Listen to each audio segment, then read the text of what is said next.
Vaccines show up on the boards because they blend memorization with clinical judgment, timing, catch-up rules, and special populations.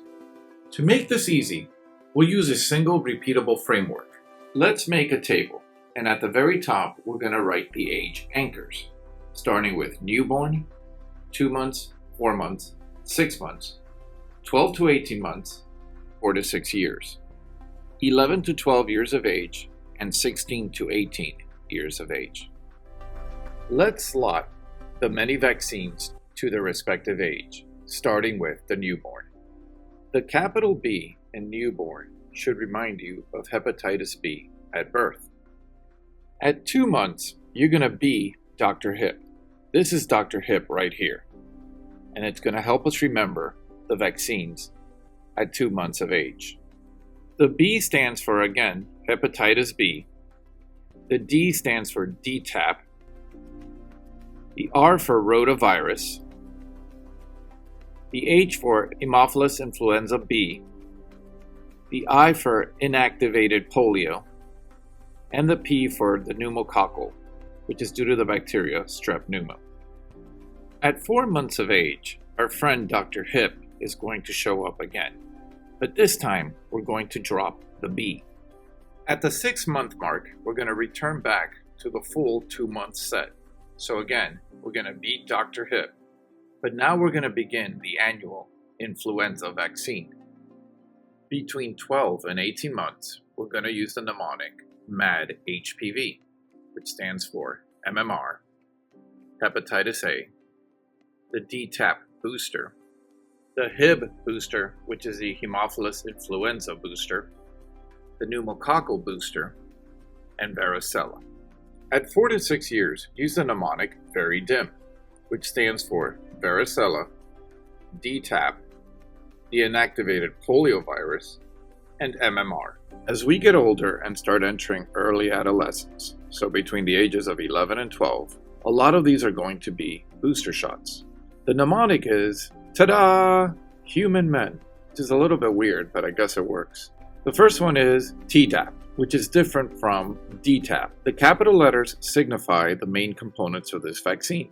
In this example, tetanus and pertussis. Human stands for the human papillomavirus, and men stands for the meningococcal vaccine, which is due to Neisseria meningitis bacteria. At 16 to 18 years, the routine vaccine is the meningococcal booster. Some teens may also receive the Men-B based on shared decision-making, often before college dorm living. Maybe the way to remember this is you are going off to college.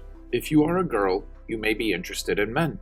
For adults, think lifelong core plus risk age add-ons.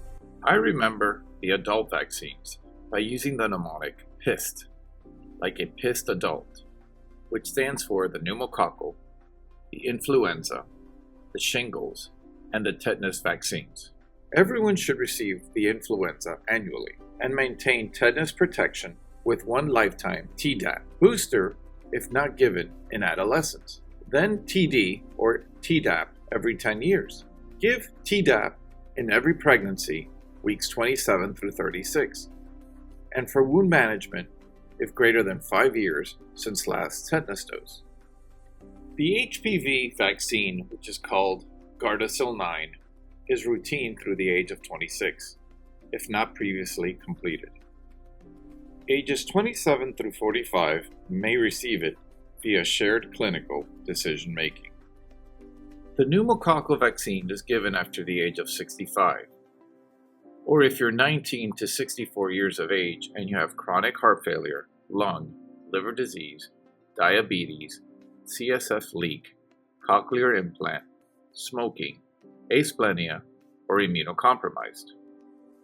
The shingles vaccine is given as 2 doses, 2 to 6 months apart after the age of 50, and if you're older than 19 years of age and you're immunocompromised. Give hepatitis B universally through age 59, greater than 60 years of age if risk or by preference, and hepatitis A and B for travel, those with chronic liver disease, men who have sex with men, and people who inject drugs.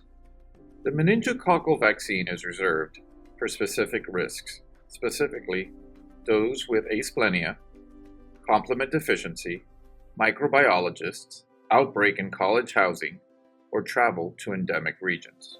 It's also important to know which vaccines are inactive and which are live or attenuated. It drives pregnancy, immunocompromise, and spacing decisions. The inactivated vaccines are pregnancy safe and can be remembered by the mnemonic RIP Tdap. The rabies, influenza, polio, tetanus toxoid, diphtheria toxoid, hepatitis A, hepatitis B, plus the usuals used in adults: HPV, pneumococcal, Haemophilus influenza B, meningococcal, and COVID-19. Live vaccines are not given in pregnancy or severe immunodeficiency and can be remembered using the mnemonic Mr. Cozy, which stands for MMR, rotavirus, chickenpox, oral polio, varicella, zoster live, and intranasal influenza. If 2 live parenteral vaccines aren't given on the same day, separate them by greater than 4 weeks. Live oral vaccines don't require this spacing. Give Tdap each pregnancy during the 27th through 36th week, and inactivated influenza annually. Postpartum, vaccinate non-immune patients with MMR and varicella.